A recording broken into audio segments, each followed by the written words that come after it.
할렐루야. 오늘은 기쁜 날입니다. 우리 창세기 강의 시작한 지 200번째 200번째 되는 날입니다. 우리 축하합니다. 하나님께 감사드리고요. 한번 찬양, 주님의 평안을 사모하는 마음으로 찬송 내 영혼이 그 깊은 데서 찬양하겠습니다.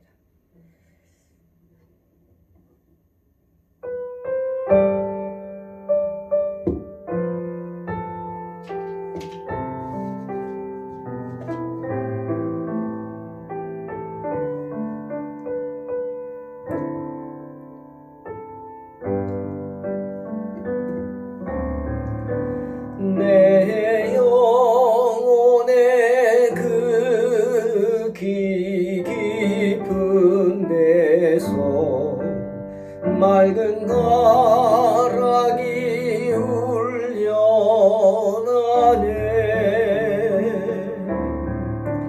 하늘 곡조가 언제나 흘러나와 내 영혼을 고이 싸네.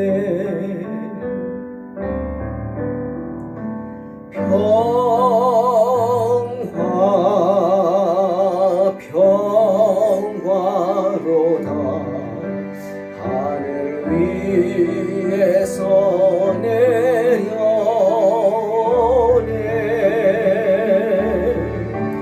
그 사랑의 물결이 영원토록 내 영혼을 덮으소서.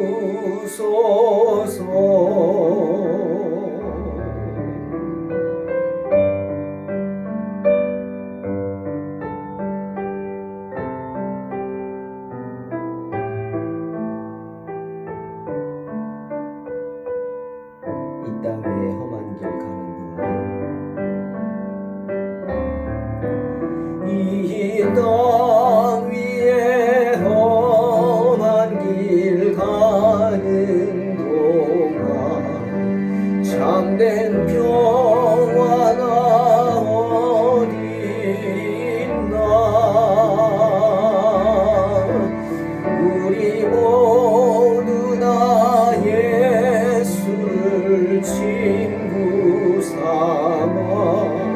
참 평화를 누리겠네.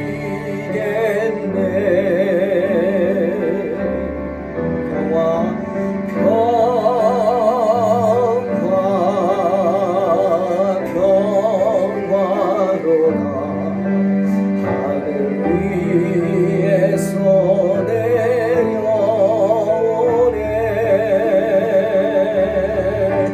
그 사랑의 물결이 영원토록 내 영혼을 덮으소서.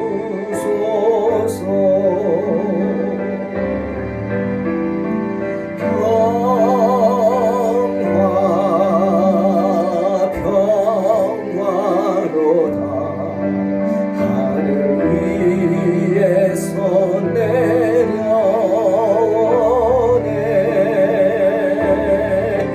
그 사랑의 물결이 영원토록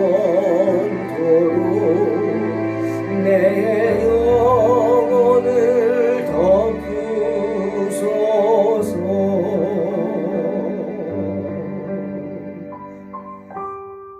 아멘. 나는 항상 소망을 품고 주를 더욱 찬송하리이다. 시편 71편 14절 말씀.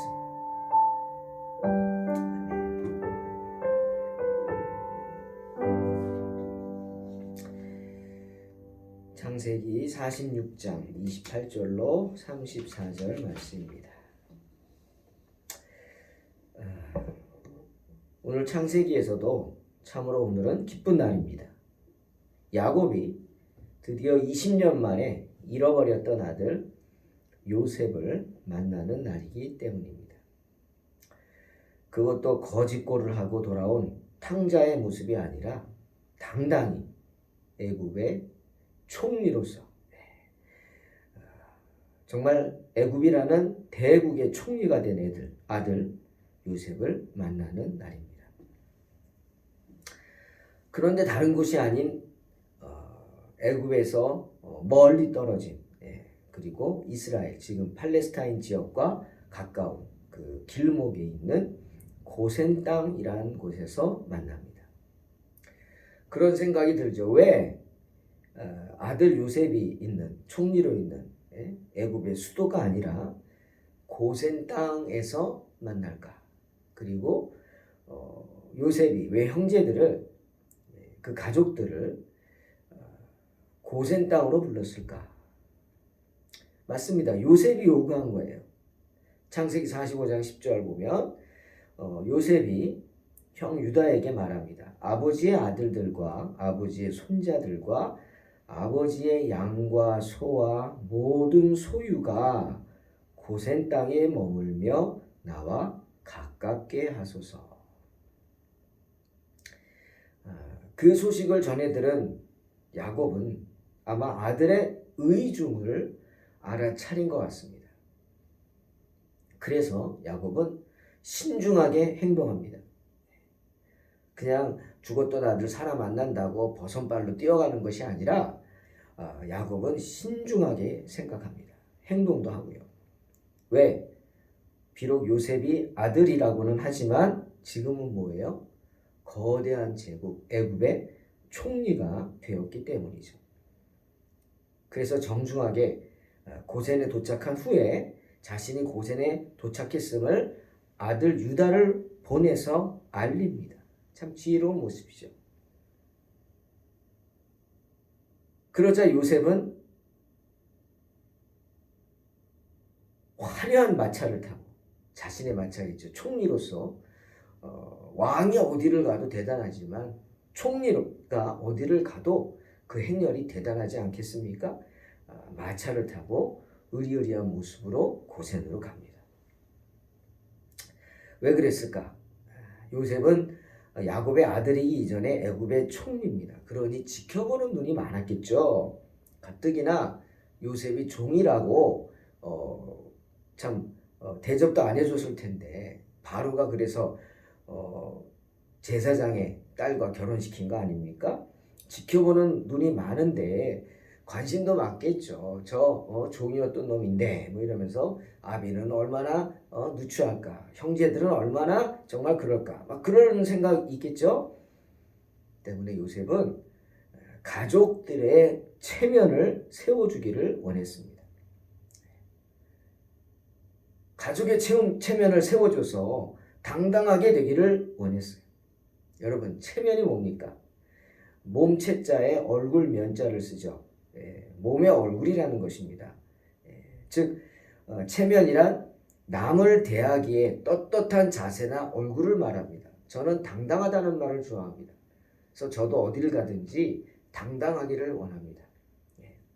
뭐 가진 것이 없어도 정말 모든 것을 가진 것처럼 그렇게 살기를 원합니다. 제가 그래서 그런지 어디를 가든 사람들은 저를 아주 당당하게 대해줍니다. 많은 것을 가진 것처럼 생각합니다. 솔직히 저도 많은 것을 가졌죠. 하나님 은혜로 충분히 누리는 줄로 믿습니다. 그런 당당함이 필요해요. 때문에 누군가 다른 사람 기대에 못 미치는 일을 했을 때는 뭐라 그래요? 너 때문에 내 체면이 깎였다. 뭐 이렇게 표현하는 겁니다. 체면이 깎였대요. 너 때문에. 왜? 내가 너를 알고 너가 나를 아는데 네가 그렇게 행동함으로 너를 아는 나의 체면이 깎였어. 내가 말이 아니다. 이 말이죠. 반대로 다른 사람들이 어떤 만족할 만한 일을 하게 되면은 체면을 차렸다. 뭐 체면을 지켰다. 그렇게 얘기합니다. 아유, 덕분에 내가 체면 차렸다고. 체면을 지켰다고. 야곱 또한 아들이지만 애굽의 총리로서의 요셉의 체면을 세워주고 싶었습니다. 그래서 격식을 갖춰서 비록 아들을 만나러 가지만 사신을 보낸 거예요. 유다가 사신으로 간 거죠. 왜요? 야곱도 작지만은 이스라엘 부족의 부족장 아닙니까? 예? 한 부족의 대표입니다. 대표가 만나는 외교적인 그런 관계를 생각한 거 아니겠어요? 체면을 채워준 거예요. 세워준 거예요. 그냥 어디 동네 아저씨가 아니다 이거죠. 요셉도 그래서 체면을 차린 거 아닙니까? 그래서 격식을 갖추려고 했고 또한 요셉도 때문에 격식을 갖추어 만나려고 했습니다. 왜요? 많은 애굽의 사람들이 관리들이 아비가 왔다고 하니까 얼마나 궁금했겠어요. 여러분 성경 보세요. 바로도 궁금해가지고 자기 궁으로 야곱을 부르지 않습니까? 예? 그 정도였어요. 왜? 그만큼 요셉의 위치가 높았어요. 요셉 덕분에 애굽이 망하지 않고 살았잖아요. 사람들이 죽지 않고 살았죠. 하나님이 그렇게 계획하셨죠. 애굽인들만 살았나요? 애굽 근처에 있는 많은 사람들. 그 중에 하나가 가나안이죠. 굶어 죽지 않고 살았습니다. 대단한 사람이죠. 때문에 요셉은 아비의 체면을 세워주기 위해서 총리에 맞는 직분에 맞는 화려한 마차를 타고 갑니다. 그리고 어떻게 했어요? 마차에서 야곱이 와서 무릎을 꿇을까요? 큰일 나죠. 천만에. 야곱을 보는 순간 요셉은 마차에서 뛰어내려와서 마구 달려서 아비의 발 앞에 무릎을 꿇었습니다. 예. 총리가 무릎을 꿇고 엎드려 절합니다. 누구에게? 야곱에게. 왜? 아비니까. 그리고 그를 이렇게 세우는 야곱을 껴안고 우는 것입니다. 많은 사람들이 그것을 지켜봤어요. 자, 이제 야곱을 대하는 태도가 어떨까요? 예? 총리의 무릎을 꿇게 한 사람이에요. 그러니 고센에 있는 애굽인들이 그 후에 야곱을 어떻게 대하겠어요? 그저 다 늙은 할아버지로 대할까요? 아닙니다. 총리의 아버지예요.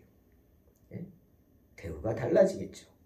이것이 체면입니다.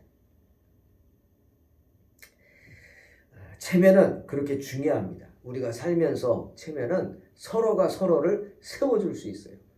내가 내 아내를 종부리듯 하면 종 취급하면 나 또한 뭐가 돼요? 종놈이 됩니다.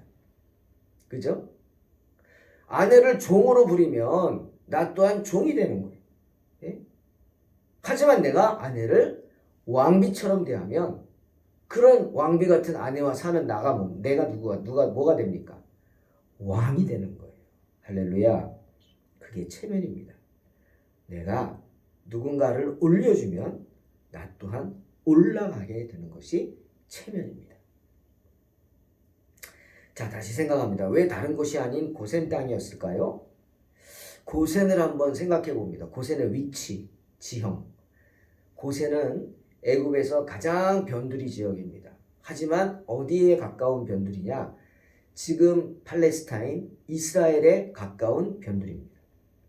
성경을 보면은 나중에 출애굽할 때 가까운 길로 가면은 바로 고센이죠. 고센에서 그 옆으로 넘어가면은 지중해를 끼고 가면은 3일이면 가나안 땅에 갈 수 있었습니다.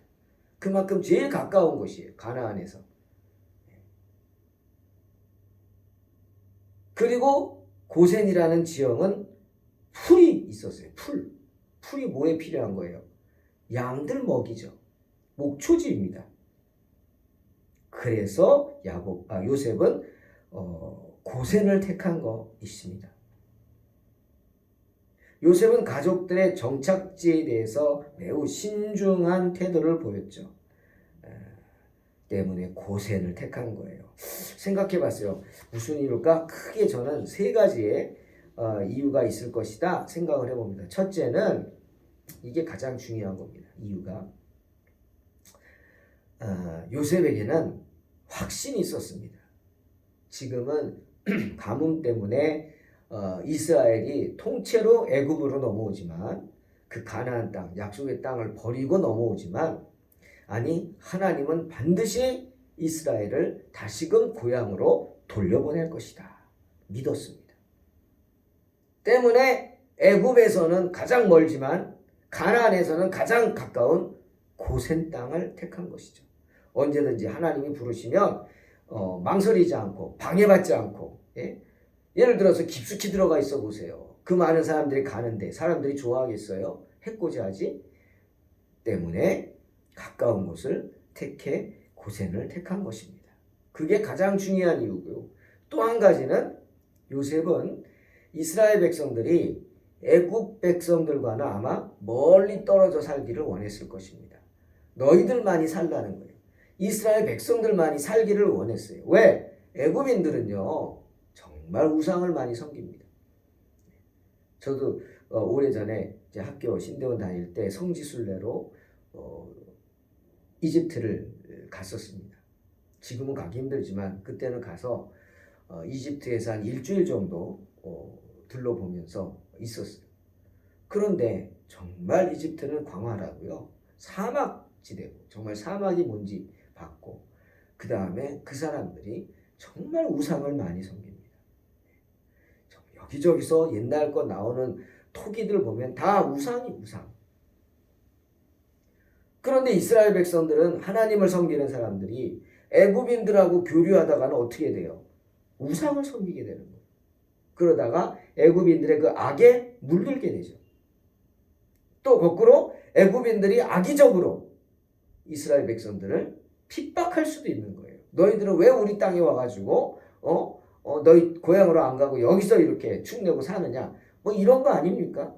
손님도 잠깐 있어야 손님이지 길게 있으면 손님이 아니고 객이고 객이 아니고 이제는 정말 갔으면 하는 싫은 사람이 되는 거예요.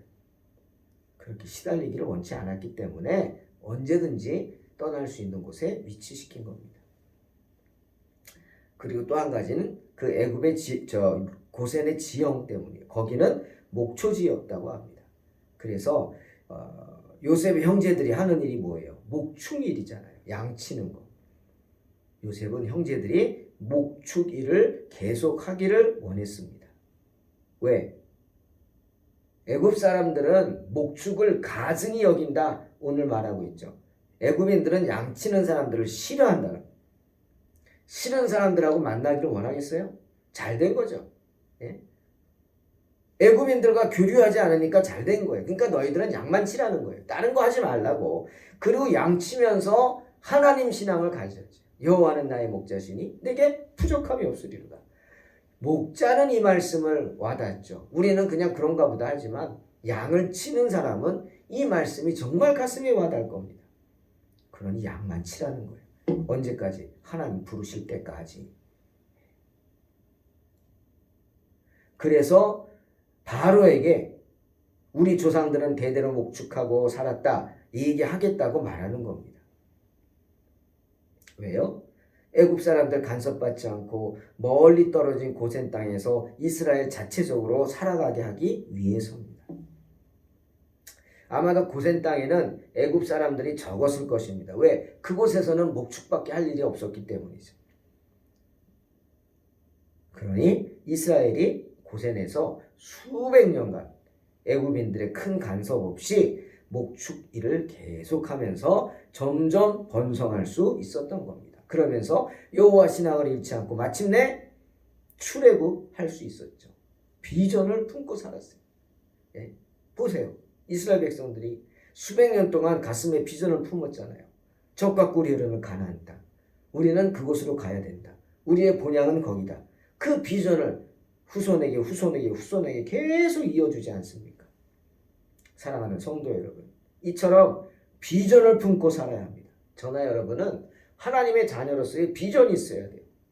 야곱과 요셉처럼 비전을 품고 살아야 합니다. 즉 목적이 이끄는 삶을 살아야 한다는 것. 그 어떤 일을 우리가 한다 해도 그 모든 것은 하나의 목적을 위한 것입니다. 그 하나의 목적을 이루기 위한 것입니다. 요셉이 후에 뭐라 그럽니까? 내가 죽으면 애굽에 매장하지 말고 유고를 가지고 가라 하지 않습니까? 왜? 믿었기 때문이에요. 우리가 언제까지나 애굽에 종살이하지 않을 것이다. 우리는 젖과 꿀이 흐르는 우리 땅으로, 가나안 땅으로 하나님이 인도해 주실 것이다. 그러니 그때가 되면 내 유골이라도 꼭 가지고 가서 약속의 땅에 매장해 달라 하는 것입니다. 출애굽기 13장 19절. 모세가 요셉의 유고를 가졌으니 이는 요셉이 이스라엘 자손으로 단단히 맹세하게 하여 이르기를 하나님이 반드시 너희를 찾아오시리니 너희는 내 유고를 여기서 가지고 나가라 하였습니다. 뭡니까? 비전입니다. 목적입니다. 요셉은 하나님의 인도하심을 믿는 목적이 이끄는 삶을 살았던 것입니다. 사랑하는 성도 여러분, 에베소서 1장 11절에서 모든 일을 그의 뜻의 결정대로 일하시는 이의 계획을 따라 우리가 예정을 입어 그 안에서 기업이 되었다 말씀하십니다. 모든 것을 자신의 뜻대로 행하시는 그분의 의도대로 우리가 세상을 살아간다는 것이죠. 우리는 하나님의 예정 가운데 하나님의 자녀로서의 모든 것들을 누리며 모든 혜택을 누리며 세상을 살아가야만 합니다. 그것이 하나님의 목적이에요. 또 잠언 16장 4절에서 뭐라 그랬어요? 여호와께서 온갖 것을 그 쓰임에 적당하게 지으셨나니 악인도 악한 날에 적당하게 하셨다 말씀하십니다. 주님은 모든 것을 그의 목적을 위해 만드셨다는 것입니다. 그러니 주님께서 우리에게 목적하신 바대로 살기 위해서는 우리 또한 야곱과 요셉처럼 주님께 분명한 목적을 가지고 살아가야 할 줄로 믿습니다. 이렇게 아무리 힘들고 어려워도 분명한 목적, 하나님의 인도하심을 믿는 분명한 목적이 이끄는 삶을 사시기를 주의 이름으로 축원합니다. 기도하겠습니다. 하나님, 오늘 아주 특별한 날입니다. 우리 창세기 강해가 200번째 시간을 맞았습니다. 오랜 시간 동안 할 수 있는 건강 주시고 능력 주시고 말씀 주신 하나님 감사합니다. 계속 강해가 계속돼서 이제 창세기가 끝난 후 출애굽기로 넘어가고 계속해서 성경 강의하며 정말 말씀을 나누며 말씀으로 힘을 얻고 능력 받을 수 있게 축복하여 주시옵소서. 그리고 또한 말씀을 듣는 우리 성도들이 말씀을 통해 삶의 지혜를 얻고 분명한 기도의 제목에 응답이 있도록 축복하여 주시옵소서. 감사드리며 예수님의 이름으로 기도하옵나이다. 아멘. 믿음으로 승리하시기 바랍니다.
찬양해 어둠이 거치고 내 영혼